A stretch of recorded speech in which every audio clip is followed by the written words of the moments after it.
Yo me voy a referir exclusivamente a la Ley 42, y para eso he recuperado algo que me parecía valioso de presentarle aquí, que es la presentación que hicimos el 13 de marzo del 2006 al Congreso para la justificación de esta ley. En primer lugar, para poner en antecedentes, ¿no? Quien se lleva el mérito de haber pasado la ley 42 es el presidente Palacio. Eso hay que señalarlo claramente. Fue él que permitió que desde el Ministerio de Economía y Finanzas, que ocupábamos en esa época Pedro Páez como viceministro y yo como ministro, más un conjunto de ecuatorianos convencidos de la necesidad de recuperar el petróleo para la mayor parte de la sociedad, se hizo esta reforma a la ley de hidrocarburos, que básicamente lo que permitió es recuperar la mayor parte, digamos, o buena parte del excedente petrolero que en su momento solamente se lo llevaban las transnacionales. Entonces, lo que señalábamos en ese momento era lo que se puede ver ahí en el gráfico, ¿no? Que el precio del crudo, el precio internacional, a partir del año 2000, probablemente, había empezado a crecer de manera importante, ¿no?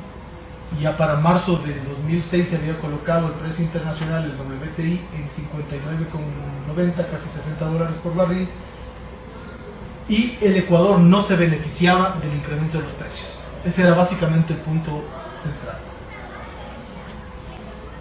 Ahí también se podía ver cómo había variado el precio del crudo oriente del Ecuador, ¿no? Que también, a pesar del castigo que tiene el precio del petróleo ecuatoriano, igual había subido enormemente en los últimos años, y en el 2005 se había ya ubicado alrededor de los $40 por barril, incluso más.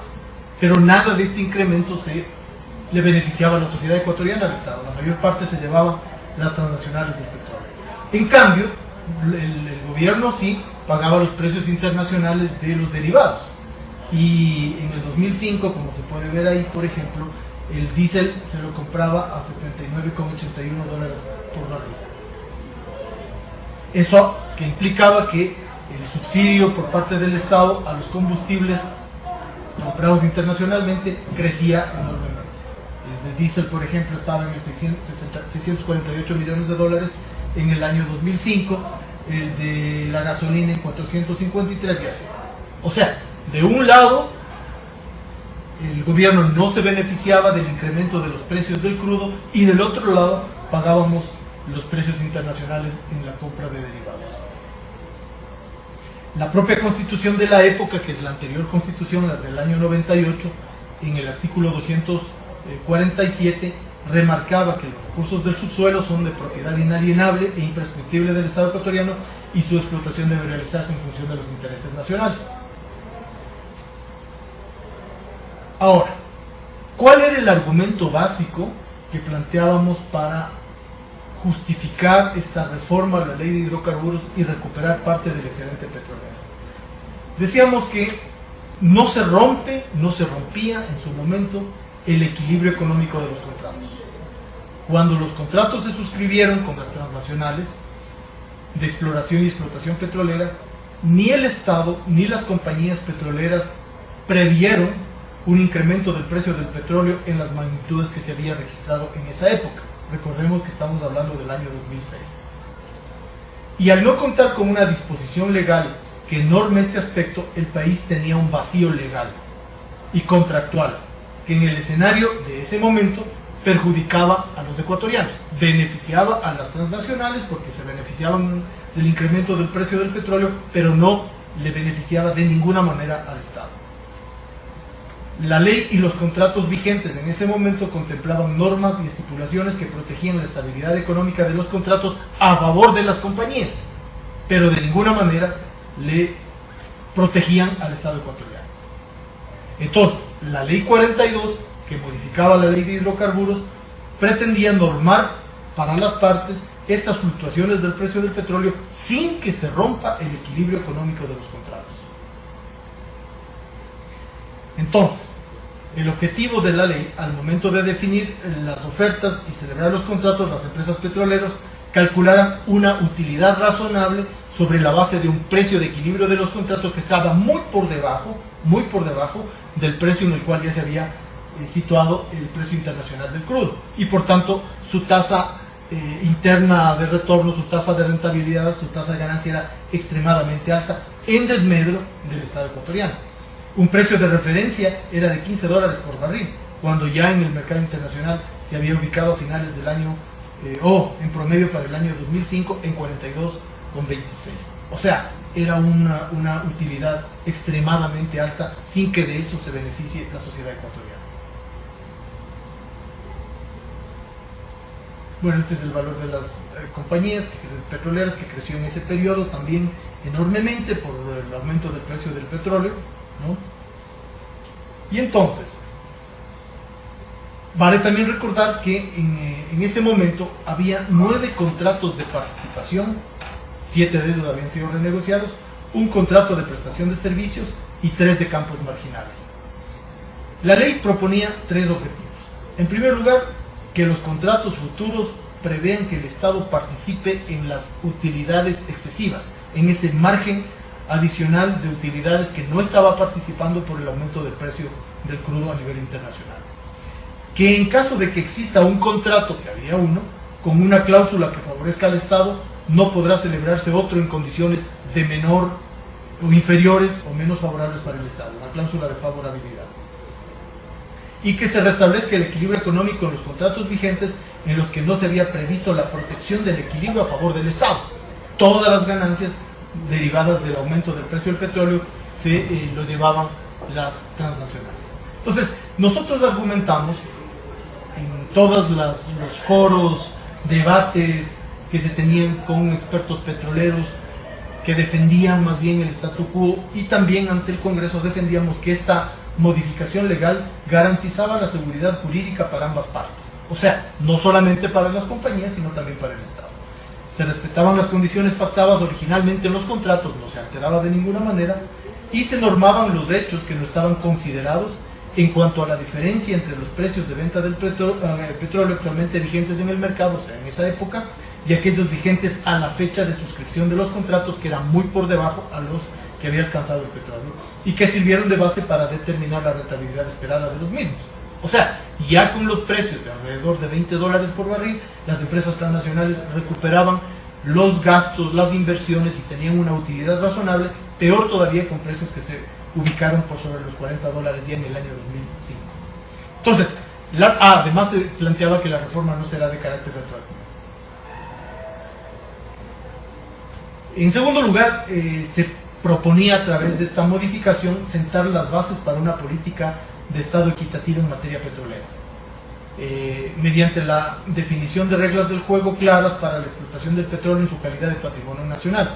Esta iniciativa es acorde con otras iniciativas a nivel internacional, porque en esa época habían otros países que habían también modificado la participación del Estado en la explotación de sus recursos: Chile en el cobre, Venezuela en el petróleo, incluso los Estados Unidos en la época de Carter. Y habían incluido reformas en la legislación relacionadas con la distribución de los ingresos petroleros y de otros minerales. Y se restablecía lo que llamábamos la estabilidad económica, no solamente para las empresas, sino para el Estado, evitando que las ganancias extraordinarias generen injusticia e inequidad económica, puesto que solo las empresas petroleras recibían las utilidades en desmedro del Estado. El incremento de los precios, imposibles de prever, rompió, por supuesto, algunos de los principios básicos que motivaron la celebración de contratos, como era precisamente ese de equidad para las partes. Y era necesario restablecer esa estabilidad y ese equilibrio. Se respetaban los contratos vigentes, no se alteraba de ninguna manera los precios de sustentabilidad o de equilibrio de los contratos, sino que se normaban las ganancias extraordinarias. Ahí se puede ver en la tabla algunos de los valores, ¿no? En el año 2003 el precio de referencia era de 18,11 dólares por barril y ya el precio del mercado estaba en 25,15. En el 2004 ya el precio del mercado estaba en 28,82 y en el 2005 en 39,75. Hacíamos un cálculo de que solamente entre el 2003 y el 2005 el Estado ecuatoriano había dejado de percibir 731 millones de dólares como producto de este aumento de los precios internacionales sobre los cuales no tenía ningún beneficio. Y argumentábamos también que si la ley se aprobaba para el segundo semestre del año 2006, ¿no? Porque la ley se aprobó finalmente en abril del 2006, se obtendrían al menos 217 millones de ingresos petroleros, que si no me equivoco fueron más los que se obtuvieron. El 31 de marzo del 2006, ¿verdad? Se publicó el 15 de abril, pero se publicó en el registro el 5. También vale la pena señalar que el argumento era tan de sentido común, tan fuerte, tan justo además, que en el Congreso Nacional no hubo ningún bloque legislativo que se oponga. Se abstuvieron los socialcristianos, pero todo el resto de los bloques legislativos apoyaron. Claro, fue una acción política por parte de las autoridades de esa época, nuestras de apoyo del gobierno del presidente Palacio, que permitieron también lograr ese enorme triunfo. Ahora, vale la pena también señalar que la Ley 42 fue una ley que tuvo un impacto económico y político probablemente histórico. Únicamente por oportuno del asunto. Estoy leyendo de que el proyecto que salió del Congreso a la firma del presidente salió con el 60%. Se había incrementado lo del Congreso al 60%. O sea que ya no solo que estuvieron de acuerdo, sino que pensaban que a lo mejor se iban a quedar poco. Y el veto le regresó con 50%. Por eso sí, yo estaba leyendo eso. Eso no sabía. Al final del día se aprobó con al menos el 50%, y la idea era que con el reglamento la ley permitiera tener un crecimiento escalonado dependiendo de a cuánto subían los precios internacionales del crudo en la época. Pero lo que iba a señalar es que la ley 42 fue de un carácter histórico sustantivo, probablemente tan importante como la política petrolera que tuvo el gobierno nacionalista de Rodríguez Lara. O sea, el nivel de apropiación de soberanía que el Estado ecuatoriano logró sobre el petróleo con la modificación de la Ley 42 permitió que en el año 2007, cuando Pedro Páez ingresa ya en el gobierno de Rafael Correa y da viabilidad al cobro de esta ley que no se le estaba cobrando, y los ministros de la época de energía de la época deberían explicarle al país por qué no cobraron en el 2006 y en el 2007, pero cuando se cobra entre el 2007 y el 2008 llegó a representar más del 9% del PIB. Es decir, una cifra absolutamente importante en términos de recuperación del excedente petrolero que anteriormente se lo llevaban las transnacionales, y que permitió, en buena medida, hacer frente al gasto social, a la inversión social, a la inversión en infraestructura de ese año. Entonces fue una ley histórica. Y lo que llama la atención es que cuando uno revisa lo que ha publicado la prensa, lo que tienen los medios guardados a través de las redes sociales y tal de esa época, prácticamente no existe noticias sobre la ley. Es una especie de cerco, no una especie, un cerco absoluto de comunicación a lo que significó la Ley 42, y de manera absolutamente dedicada, de manera consciente por parte del statu quo, que hasta ahora pretenden desaparecer. Pero también entre la academia, ¿no? Entre la academia, el statu quo, e incluso entre aquellos que se dicen de izquierda y democráticos. En días pasados me contaba Pedro Páez que se ha presentado un libro sobre la evaluación de la política petrolera del gobierno de Rafael Correa, y no se mencionaba al antecedente inmediato, que es esta Ley 42, que le permitió precisamente recuperar una buena parte del excedente al inicio del gobierno del presidente Correa. Ese cerco mediático obviamente es conveniente para los intereses internacionales que hoy día, y es muy oportuno esto, pretenden hacerle creer al Ecuador que la única salida de política económica es el ajuste, la estabilización, la disminución del gasto, el despido de los trabajadores, el ataque contra el Estado, la privatización y otras recetas absolutamente fracasadas en el Ecuador, en América Latina y en el mundo. Entonces, hay que decirle a la sociedad ecuatoriana, a los jóvenes sobre todo, es que eso es mentira. Existen alternativas reales de política económica que no son el ajuste neoliberal, camuflado o directo. como es lo que están pretendiendo en el momento actual hacerlo, y venderle a la opinión pública de que no hay alternativa, y casi que provocar una crisis fiscal para decir, bueno, estamos en crisis, entonces ahora sí hay que vender las empresas, hay que disminuir más todavía el gasto, hay que despedir gente, y hay que disminuir el gasto social. ¿Quién dice que no? Porque se van convirtiendo en una especie de sentido común que se le vende a la sociedad como que no hubiera alternativa. Mentira, sí hay alternativa, y en la propia ley que está pasando actualmente ahora el Ejecutivo y que está tratando el Congreso, en el artículo 37 de esta ley que está enviada a la Asamblea, yo les diría a los asambleístas progresistas de todos los lados que más allá de sus rencillas y sus fraccionamientos, revisen lo que dice ese artículo. Ahí se hace mención a la participación del Estado en los contratos de participación. Me voy a detener un momentito aquí. La ley 42 permitió el recuperar el excedente petrolero para el Estado ecuatoriano, para la sociedad ecuatoriana, en los contratos de participación. Mencionaba yo acá cuántos contratos de participación había para el momento. Había en el año 2006 9 contratos de participación, 1 de prestación de servicios y 3 de campos marginales. En el año 2010, Correa modifica la ley de hidrocarburos y propone que la mayor parte de los contratos sean de prestación de servicios. O sea, se abandonan los contratos de participación y se migra a los contratos de prestación de servicios. En la actual ley se hace una mención, en la ley de hoy día del año 2018, se hace una mención a participación en el excedente en los contratos de participación. Valdría que los asambleístas pongan cuidado en eso. En este momento no hay contratos de participación. Entonces, bien podría ser un momento muy oportuno para discutir cómo se establece la relación entre el Estado ecuatoriano y las empresas transnacionales en el momento presente para poder hacer válida la posibilidad de recuperar el excedente en los contratos de participación.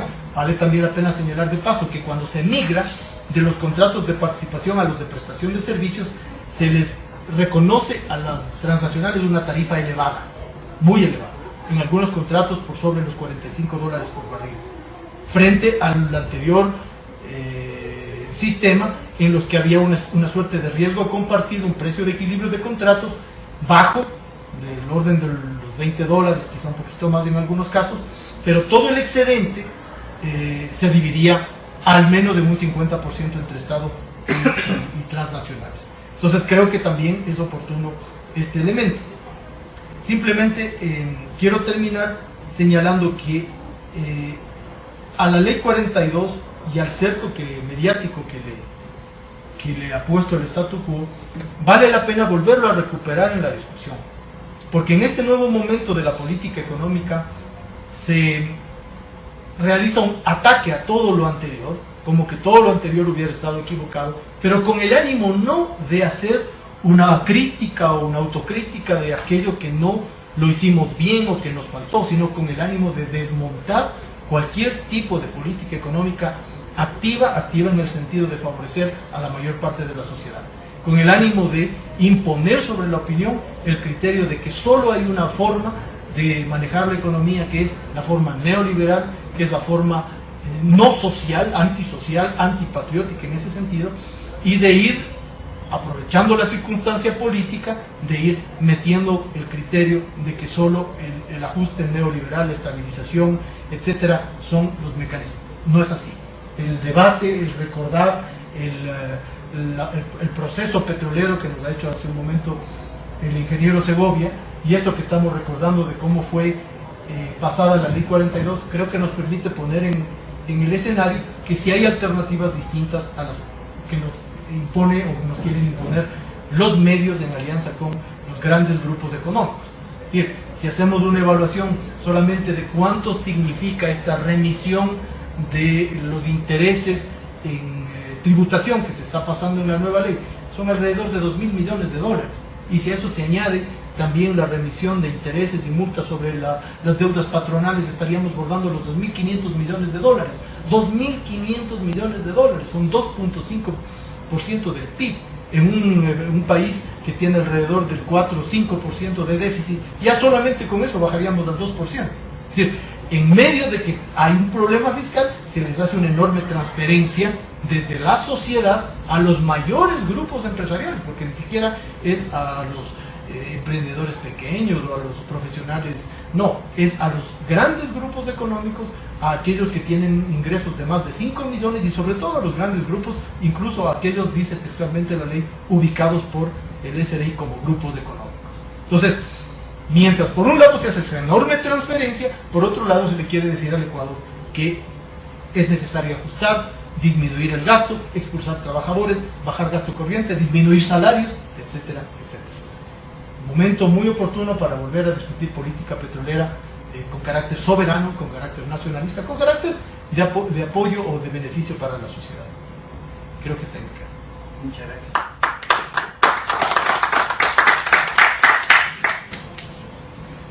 Descanso, perdón. ¿Tienes algo mañana? Para ver si continuamos mañana. Lo que pasa es que tenemos que entregar. ¿Te puedes quedar un rato más, Diego? Yo te cubro el taxi. Podemos ponerle este... Sí, vamos a...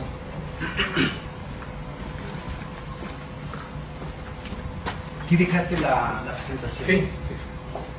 A ver, yo voy a intentar algo que en mi caso es imposible, tratar de hablar solo en 10 minutos. No, Es que...